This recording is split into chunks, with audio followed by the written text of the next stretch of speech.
Me and Jerry here just finished watching Rick and Morty Season 6, and honestly, it was pretty good. I would say this is a good example of Season 5 walked so Season 6 could run. This season was much funnier in my opinion, and you can feel the slow burn of the characters changing a lot more presently than you could in Season 5, and it all comes to a head in the season finale, which I definitely appreciate. But the season did have its fair share of problems too, mainly the fact that every episode has a really weird punchline that they feel the need to constantly repeat. This is probably something that I could go back and pinpoint if I went and watched earlier seasons of Rick and Morty 2, but that doesn't really make it any less of an issue for this season. So what exactly am I talking about in terms of this season? Well, for starters, episode 3 revolves around the fact that Beth might f*** a clone version of herself. I am not making that joke up. I don't know why I would. I've always had this philosophy, and maybe I shouldn't have this philosophy, but you can make pretty much any joke you want. It just has to be funnier than it is offensive. And I'm not really sure that this show pulls that off all the time. I think this episode was really funny, especially in the B plot, but unfortunately the A plot is us figuring out whether or not Beth is literally going to f*** herself. And it's not even like just that, there's actual romantic tension with her own clone here. To me, this comes off as the writer's poorly disguised fetish. Also, slight spoiler alert, but there's a threesome at the end of the episode, and the kids listen to it. It is very awkward and not really as funny as it should be, I think. This weird incest theme is also repeated in episode 5 when Jerry almost fucks his own mother. I'm not kidding, it's the entire episode. The entire A plot is a will they won't they of whether or not Jerry Smith will have sex with his own mother. And he gets very close, uncomfortably close, to having sex with his own mother. Don't worry though, these repetitive fetish-based jokes do have some variation, especially in episode 8, when Jerry says to Summer, "I should have just let him pee on my daughter." Ew, what the hell, Dad? It's just the writer's poorly disguised fetish.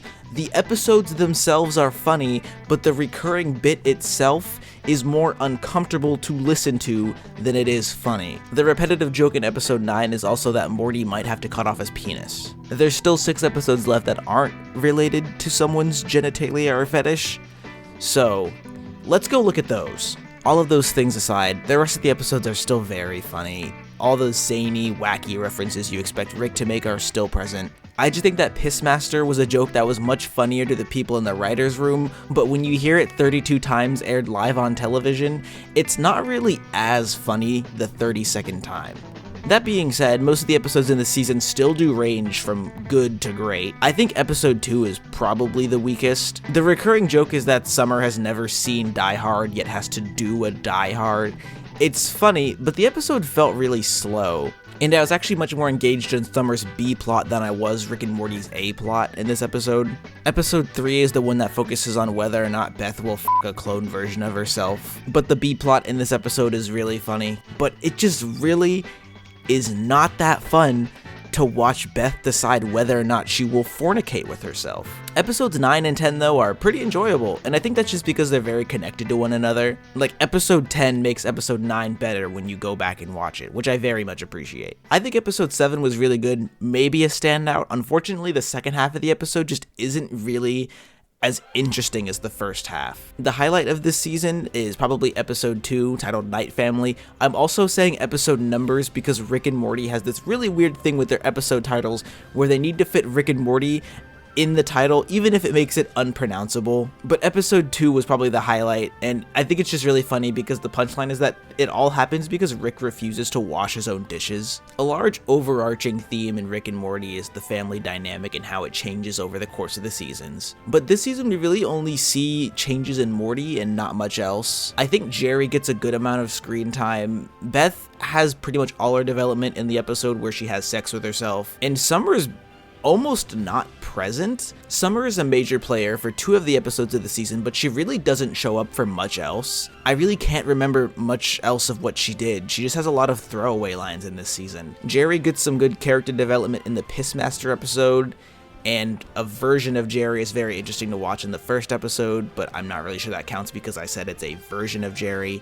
But yes, Morty does get more character development in this season, although I feel like it's just the character development that we already got in season 5 kind of escalating. It's very obvious in episode 9 where his character development has been heading, but I think that it only applies to like the first 5 minutes of the episode. Like, I kid you not, the cold open is really the only part of that episode where it's really apparent how he feels about Rick. And episode 10 is the catharsis of that. It shows the fallout that Rick and Morty have been having slowly build up throughout this season. The Die Hard episode also is a very good example of some more character development for Morty, but honestly, I just didn't really find that episode that gripping and interesting to really watch. But the takeaway here is that outside of Morty, the Smiths don't really get that much character development this season. Now, before we get into spoiler territory, I do want to mention that the overarching plot of Rick and Morty is something that I've never really been a fan of. And it's not the existence of it, it's the execution of it. For whatever reason, they really only address it at the first episode, somewhere in the middle of the season, and then the last episode, which is a little upsetting. In this season, like I said, it's the first episode. Technically, something happens with it in the 6th episode, and then the last episode touches on it once again. But nothing really happens in the finale this season, which is unbelievably disappointing. But before I go any further, I'm going to leave you with this timestamp, so if you don't want to watch the spoiler section, you can go ahead and skip to the total recap. The problem I have with the plot, like I mentioned earlier, is how slow the plot moves. In episode 1 of this season, we are introduced to Rick Prime, and he does not show up again. He's referenced in episode 10, where Rick says he's close to finding him, or rather, he's the closest he's ever been. But nothing actually comes out of that, which is a little disappointing because they have something very interesting here. I'm assuming that they're going to want to save season 7 to address Rick Prime, but that's not really how Rick and Morty works. Like, for example, last season ended with evil Morty leaving the central finite curve, and they didn't address it at all this season. They mentioned that it shuts down portal travel, portals get reopened by a dinosaur that appears for literally 1 episode, and that's it. Evil Morty is gone into the void seemingly, which I know is the central finite curve, but I feel odd that we just don't really touch on it that much. So it's safe to say we probably won't be hearing or seeing from Rick Prime until probably late in season 7, which is unfortunate because I really think they have something interesting here.